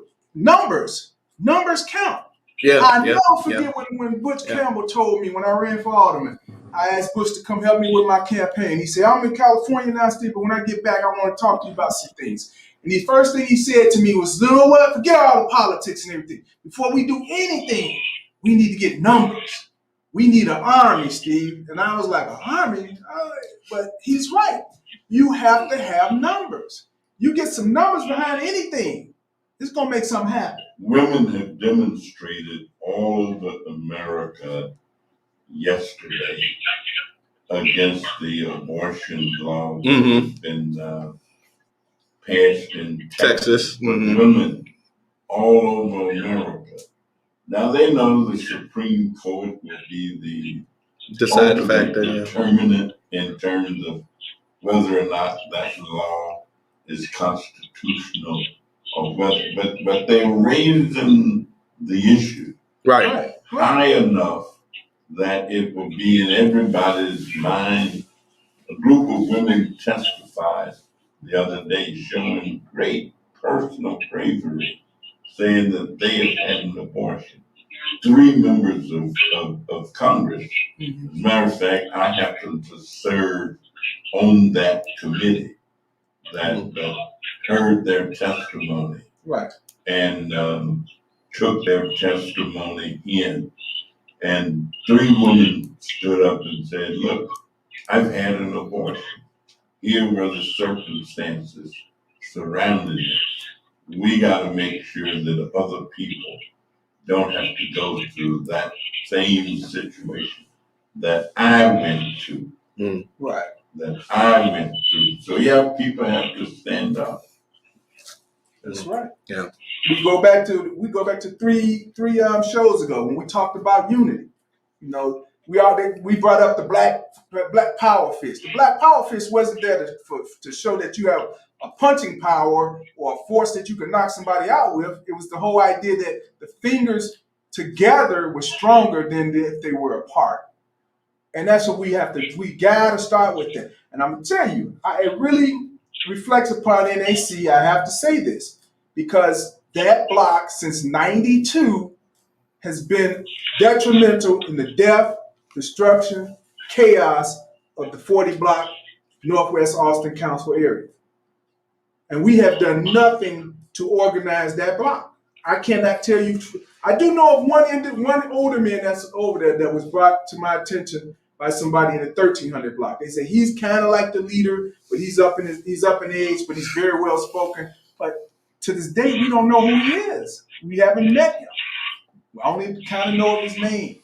So that good point brings us to what we wanted to cover as well is next steps. What's the agenda? So far, as you all know, I'm involved with the MPI program. So we'll have some of the DCOs and other officers to come out with us as we walk that block. We're going to walk that block. We're going to get some value, some good names and numbers, and we're going to start the process of at least reaching out. Will they become organized? We don't know. That is incumbent on what they want to do. But we're going to do our part to reach out, offer resources, bring the officers around, and see if we can start to develop something. So what else do we need, though? What's the follow-up? What does that look like? We need... Go ahead. I think it's, of course, bringing awareness in terms of walking the block will certainly be a big help and a big factor. And then maybe someone will emerge, some group of people might emerge to say, we'll do something. And then you got to help them. Yeah. Along you got to the way. support. You got to support. And once you do that, someone says after you've done all you can, you just get it. I'm gonna say do some more. Cause that's what this type of work like. Ain't no just standing. You gotta do some more. Yeah, for real. But it's gonna take some support. I honestly believe. Again, I'm gonna bring up Butch Campbell's name again. We back when right after the Million Man March, Butch and I we organized a group called the Brotherhood of Black Men. Matter of fact, I'm wearing the shirt that we had from 25 plus years ago. Okay. And we were reaching. We were over at Reverend Murray's church, New Galilee, where all the political figures You were there. wouldn't know it, but I got the permit for the Million Man March to take place on the mall. The original? I did, not the original. Oh yeah, the 20th anniversary. For Justice Else. I wasn't there, but the first. I wasn't in D.C. Right. But I took 3 bus loads. Yeah. People. I was there for Justice Else. We got one bus. Yes, sir. Right down the street. That's the one that broke down. But we did. We had 3 buses. But no, Butch he started that group called Brotherhood of Black Men in the idea of atonement and coming back to the community and building our communities. And one of the things that we said that we wanted to do was reach out to the churches. because we were looking for men of good values and goodwill. And we said, if it ain't a man of goodwill in a church, what's the point of having it? We need to burn that church down. Why is that church there? So we reached out. We didn't get a lot of men from church. Some of the guys that were involved in churches, but we didn't get from the churches we reached out to. But one of the things we decided to do was what we call a 1 square block blitz. With a 1 square block blitz is where you take people from 1 square block that have issues that they can't contain, and you transfer them over to help with another square block. So that when they come on the scene, people are like, who are all these people? How do they know about what we're doing? And it throws them off. It creates a whole organizing strategy, but it has to be maintained. It has to be maintained. There are other components to it. I saw, so I want to go to the Zoom. I just saw a comment come up there in the chat, but I can't read it. So if you put a comment over in the Zoom, please share. Well, feel free to talk. Yeah. Good night, everybody. Oh, okay. Yeah. Say good night. Okay.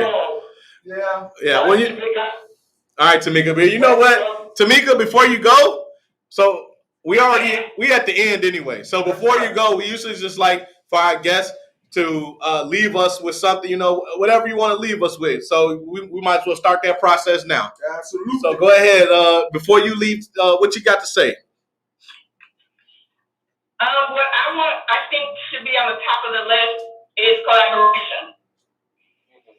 I believe that we need to, everybody's doing things at different speeds, but if these agencies and organizations come together and try to work together and communicate, then you can build a better force and try to help more people, including the educational system. Yeah. I'm with you. It is right there. I'm with you. That change. I think one of the joints I always said is at this point, I think the smaller people that's working in community need to just start to create their own larger multinational conglomerate, so to speak. All the small people need to come together because in some respects, it's the small ones that's out here really doing the work. That's doing the work. So, that's what I'm looking for. When we talk collaboration, that's what I'm on for real. So Barry, what's up? Well, echoing what Tamika just said, I think the next step is to have ongoing conversations with people. For example, I think it was Ella who had mentioned that there's a lot of fear on the block, especially after some shootings. And it seems to me that if we can get the conversations going just on a day-to-day, hey, how you doing? Hello, nice day, whatever, we can begin to break the ice that's there. So in every way, I think just getting people to talk to each other would really help. One other thing, seems to me that that we have to depend on ourselves. We can't, when something bad happens, it's not, to me, my question is not what did the police do that or what could they have done that they didn't do, or the same with politicians or anyone, but it's what could I have done different to change the course. Yeah. So I'm really glad we're in conversation. All right. Mr. Ferber, you got anything?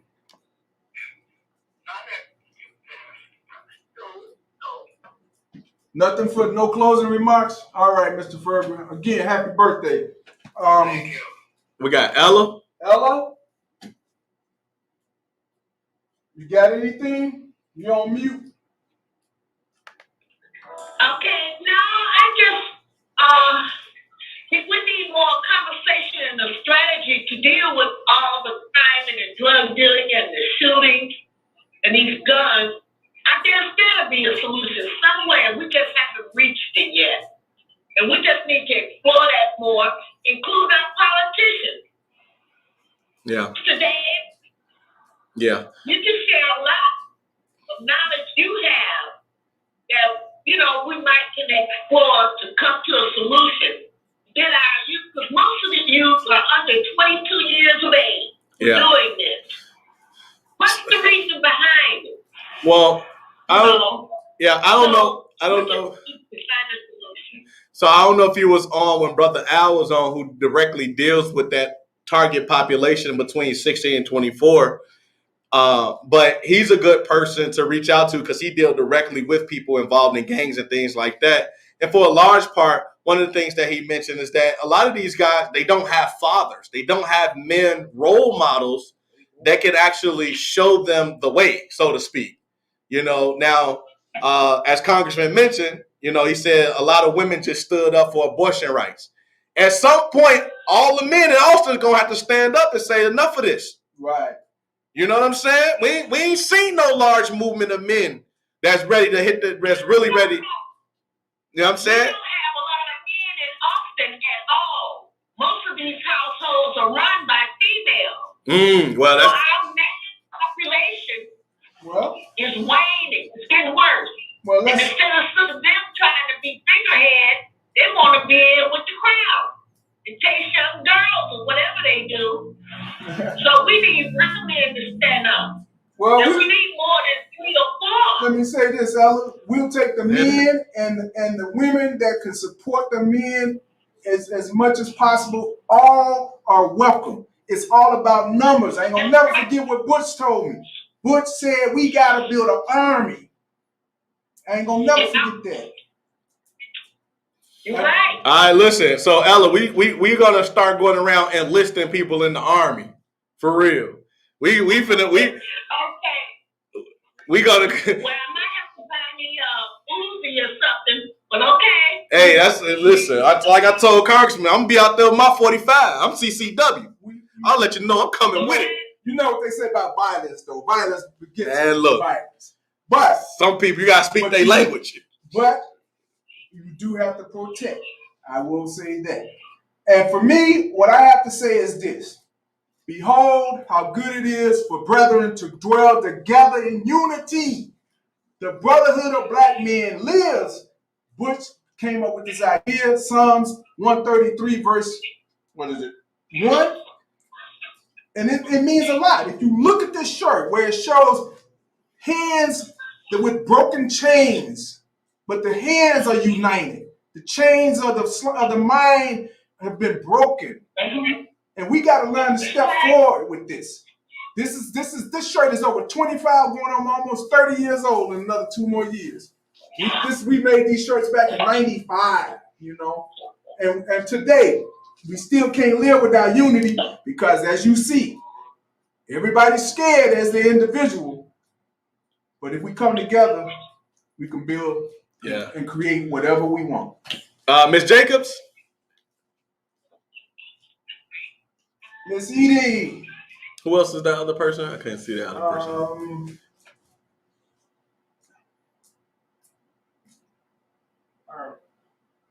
Ernesto? Somebody. Who's that? I can't see it either. I'll see it in a minute. Who's there? All right. Well, while we're waiting on that, Claiborne said it takes a village. We need to set the tone, set an agenda, and get to work. He said, good work, DeAndre, Steve, Congressman Davis, and all participants. Until next week, thank you so much, Claiborne, for checking in, man. We appreciate you. Steve. Yo. Who is that? Hey. It's Arnold. How you doing? Oh, what's up? Arnold, what's up, man? That's you, Arnold? Yeah, I've been listening. How you doing, Congressman? I'm fine, Mr. Bearden. It's a pleasure. Well, it's a pleasure to talk to you, gentlemen. Been enjoying the program. Of course, it's dark here because, Steve, they're doing this rehab project, so no lights, but there's light I'm getting from all the information and seeing you all face. That's great in and itself. Congressman, I'm going to tomorrow if you're not going. But like I said, I just want to say hello and enjoying the program, and I I'll start coming on with you guys to get the information out as well. Yes, sir. Sounds But good. Well, Elroy that's is all exactly right. I have, and like I say, good seeing you all and hearing from you. All right, thanks, Arnold. Okay, All Arnold. right, Congressman, what you got? All right. Congressman, you were saying Ella was right? Well, Ella was right in terms of the whole question of manhood. We have a bill, the Junior Carson Fatherhood Bill, that provides money for organizations and groups who are interacting with males on the whole fatherhood question. I mean, because it is true that so many households are headed by African American women. Yeah. That's a fact. Yeah, it is. That's not an opinion. No, that's fact. That's not a conjecture. It's a big fact too. And everything that we can possibly do to help men see themselves in many instances in a different light so that they become more productive members. So, groups that want to work with that population, there is indeed some money available. Oh, yeah? I'm saying. And where would one go? There's some grant money available for almost anything that somebody wants. I want to send that to Brother Raheem. He has a group called Welcome to Fatherhood, actually, and he deals especially with men. Absolutely. So I want to send that. So where would he go for that? Yeah, he may know. The biggest grant that we've had, Haymarket got it, but there are going to be others. I mean, you go to the Department of Health and Human Services. Okay. I mean, that's the grant provided. Yeah. But Haymarket has had probably the largest fatherhood grant in Chicago. Okay. We'll have to keep eyes open for Raheem when it comes back down the pipe. So, Steve? Well, I kind of said what I wanted to when I brought forth the whole concept of brotherhood of black men. Yep. Psalms 133, verse 1. Behold how good it is for brethren to dwell together in unity. We got to learn to live together in unity. Because right now, it ain't working out right. Yeah. So for me, I just want to reiterate what our next steps are. We will be on that block Wednesday or Thursday. We are not absolutely sure. We'll have some DCOs with us. We'll be able to talk about what Congressman will let them know so that, I'm in Chicago. If he in Chicago, we coming through. I'll be there with you. And we need to call Taliaferro. We need him too.